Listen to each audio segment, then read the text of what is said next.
13 বিক্রম সুতার এখন রোজ চলন্ত ট্রেনেই লড়াই করে জীবনের সঙ্গে।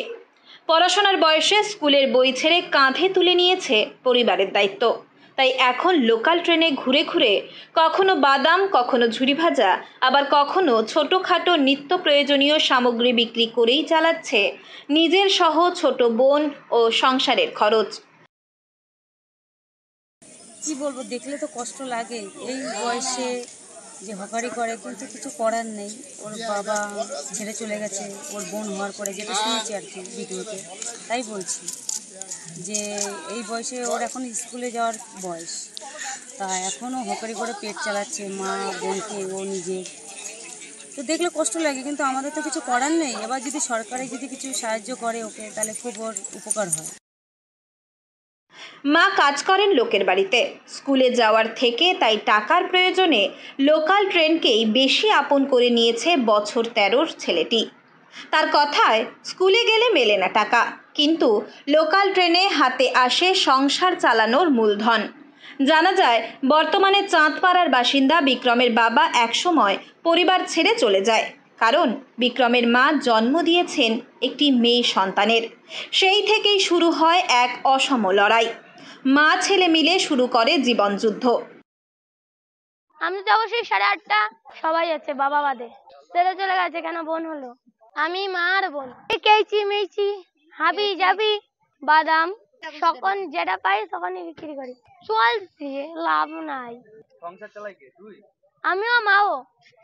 বোন একাই পড়ে হোটেলে কালিদিন ফ্রি দেয়, হাবড়া বা দত্তপুকুর বনগাই তো যাই। খালি তো লেডিসেই থাকি আমি, লেডিসেরই তো মাল এগুলো সব। এই তোকে তো ফোনে দেখলাম, এই তোকে তো ফোনে দেখছি, এই সকালেই তো দেখছি। তবে ছোট বোনকে আগলে রেখে সংসারের হাল ধরতে গিয়ে স্কুল পড়ুয়া বিক্রম হাতে তুলে নেয় ঝুরি ভাজার প্যাকেট। তারপরই সোশ্যাল মিডিয়ার দৌলতে বিক্রমের এই লড়াই হয়ে যায় ব্যাপক ভাইরাল। এখন সকাল থেকে রাত লোকাল ট্রেনই তার বাজার, কামরাই তার দোকান। বনগাঁ লোকাল হোক বা গোবরডাঙ্গা, হাবড়া যাত্রীদের ভিড়ই তার বিক্রির ভরসা। তবে সব কামরায় সমান সাড়া না মেলায় এখন বেশিরভাগ সময় লেডিস কামরায় ওঠে সে।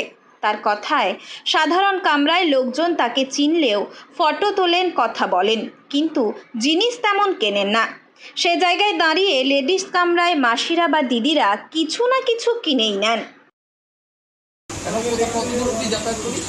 হাবড়া থেকে বনগাঁ, বনগাঁ থেকে হাবড়া, হাবড়া থেকে বনগাঁ। বনগাঁয় 8টা সাড়ে চাঁদপাড়া 8:20 ঢোকে ওই গাড়িতে। যখন ভিড় থাকে তখন কষ্ট হয় না? কষ্ট হলেও কি করবো। কারা জিনিসপত্র কারা কেনে? সব ইয়ং দিদিরা। আর কেউ কেনে না? বয়স্করা দাম শুনে সবাই পালায়। কত দাম মোটামুটি? 20 টাকা আছে, 30 টাকা আছে, 40 আছে, 100 আছে। খালি বলে তোকে ভিডিও দেখছি, আর কেউ নিচ্ছেই না। আর কেউ নিচ্ছে না? আমাদের বিভিন্ন রকমের ব্যবসা করি, বাদাম বেচি, কাঠি ভাজা বেচি, বাদামের খাজা, ক্যাডবেরি। জানায় বিক্রম।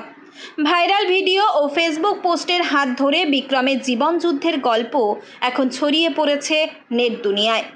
লোকাল ট্রেনে ব্যবসা করা অন্যান্য হকাররাও তাই এখন সব রকমভাবে সাহায্য করে বছর 13 এই বিক্রমকে। তবে সেসবকে সরিয়ে রেখেই লাজুক প্রকৃতির ছেলেটি দিনভর ট্রেন বদল করে এ স্টেশন থেকে ও স্টেশন। দুপুরে পেটের দায়ে কখনো হোটেলে, কখনো কালিদির হোটেলে গিয়ে জুটে যায় এক বাটি ভাত বিনামূল্যে।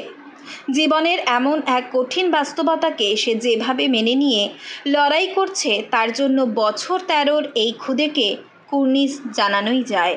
উত্তর 24 পরগনা থেকে রুদ্রনারায়ণ রায়ের রিপোর্ট, লোকাল 18 বাংলা।